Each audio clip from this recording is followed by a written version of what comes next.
अध्यक्ष महोदय, मेरे जो शिक्षा है, मेरे जो संस्कार है, मेरे जो सामाजिक जीवन है, मेरे को मेरे राज्य की, मेरे सूबे की जनता की स्वीकृति मिली है। मैं किसी की, मेरे बौद्धिक और मेरे संस्कार की सर्टिफिकेट मेरे को सारी सदन में किसी से नहीं चाहिए। देश की प्रजातंत्र में चुन के मेरे नेता प्रधानमंत्री मोदी जी को प्रधानमंत्री की भूमिका दिया है। मैं उनकी निर्णय से यहाँ उत्तर दे रहा हूँ सदन को। बाकी ये कहना चिल्लाने से सच झूठ नहीं हो जाएगा साहब। ये जो कहा गया देश की अभी की एग्जामिनेशन सिस्टम रबिश है सर। इससे दुर्भाग्यजनक बयान देश की नेता प्रतिपक्ष का कुछ नहीं हो सकता है सर। मैं कठोर शब्द से उसको निंदा करता हूं।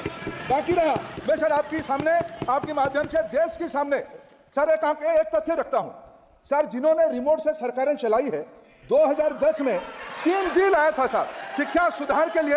उन्हीं की पार्टी के नेता आदरणीय कपिल सिब्बल साहब 3 बिल लाए थे। उसमें से एक बिल था एजुकेशन, उसमें एक बिल था prohibition of unfair practice bill 2010, जिसके उद्देश्य एजुकेशन इंस्टीट्यूशन में माल प्रैक्टिस को बंद करना।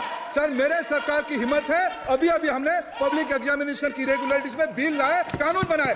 क्या मजबूरी था कांग्रेस पार्टी की, क्या मजबूरी था नेता प्रतिपक्ष की? उन्होंने उस बिल को उठ रखा, किसके दबाव में उठ रखे? क्या निजी मेडिकल कॉलेज की दबाव में, उनकी घूसखोरी की दबाव में उन्होंने उस बिल को उठ रखा था? सच सुनने की सामने है। ये मैं किसी की विद्वता में प्रश्न नहीं उठाता हूं, लेकिन सच 2010 में शिक्षा सुधार की बिल उन्हीं की सरकार ने लाया था, दबाव में उन्होंने उठ रखा। ये हमको प्रश्न पूछते हैं। There was a special drive phase 1 and a special drive phase 2. Special drive phase 1 was in 17, special drive phase 2 has been implemented in 23. Till July of 24, that is this month, 15th, 6,294 applications for withdrawal have been filed before the various courts. Now, specifically on ease of doing business, a lot of steps have been taken, nearly 11 steps which have been given in the written reply. So, nearly 11 steps have been taken which were mentioned worthy, which are being specifically said in the reply. But most importantly, decriminalization of 63 major offences. एक minute माननीय सदस्य, बैठे बैठे प्रश्नकाल में नहीं बोला जाता है, टिप्पणी नहीं की जाती, ठीक है ना माननीय मंत्री जी? So 63 offences have been decriminalized, and as a result of which companies today are able to carry on their functions without the worry of compliance. There was a central processing center which has been set up so that specified non-STP e-reforms can also be, e-forms related questions can also be taken up.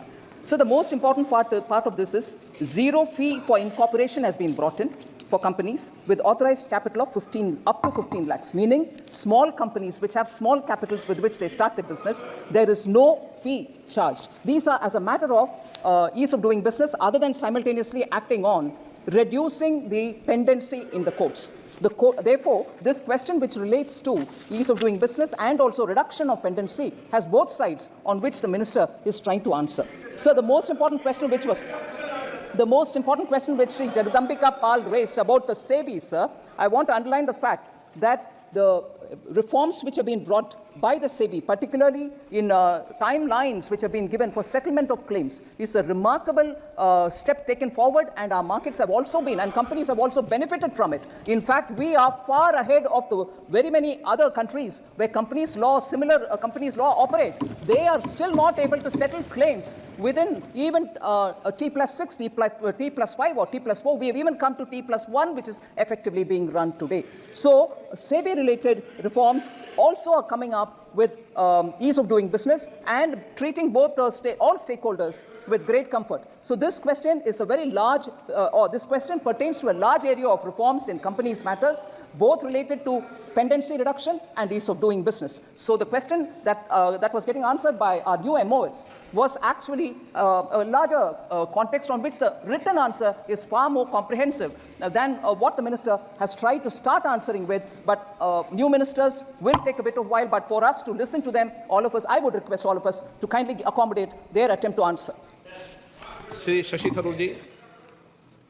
Mr. Speaker, the Honourable Minister has given us a kind of laundry list of initiatives, but she's overlooked a very crucial issue, sir, which is that 67% of the pending litigation cases relating to insolvency have exceeded the 270-day time frame, precisely because there has been no attention paid to the staffing levels of the NCLAT. For example, all the southern states, all 5 southern states and 2 UTs, we have 1 NCLAT in Chennai. And there, sir, according to media report, the bench has 1 stenographer who doubles up as PA to the technical member, and the registrar sits in Delhi. Sir, this is a preposterous situation. What I would like to ask the Honourable Minister is, what is she doing, what is the ministry doing about giving some attention to the staffing crisis facing the NCLATs, and in particular for the southern states? Would she be willing to consider a separate NCLAT for a state like Kerala, where our cases are pending for so long, sir? Thank you, Mr. Speaker. Sounds very interesting to say I've given a laundry list, but we have done so many reforms. So we need to list it all. And I appeal to the Honourable Member to read it so that he can differentiate between a typical laundry list and a list of actions taken for reforming the process. Honourable Member Shashi Tharoor should actually differentiate between a laundry list and the list of reforms undertaken by us. So with that said, sir, and with that said, I quite agree with the Honourable Member.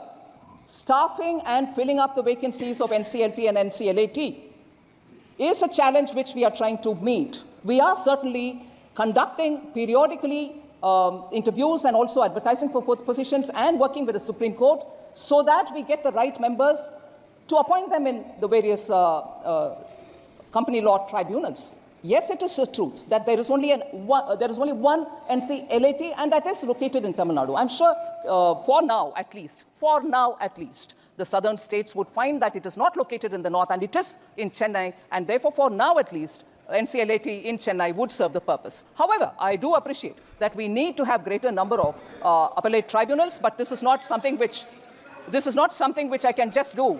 Oh, so my mic is off. So it's not only the opposition members' mics which are getting off, even mine is off, if that satisfies you. So, but my answer is not complete. NCLT, both NCLT and NCLAT appointments are being taken up seriously by all of us. We are trying to fill it speedily. Let me assure the member that filling up these positions are happening with greater sense of urgency.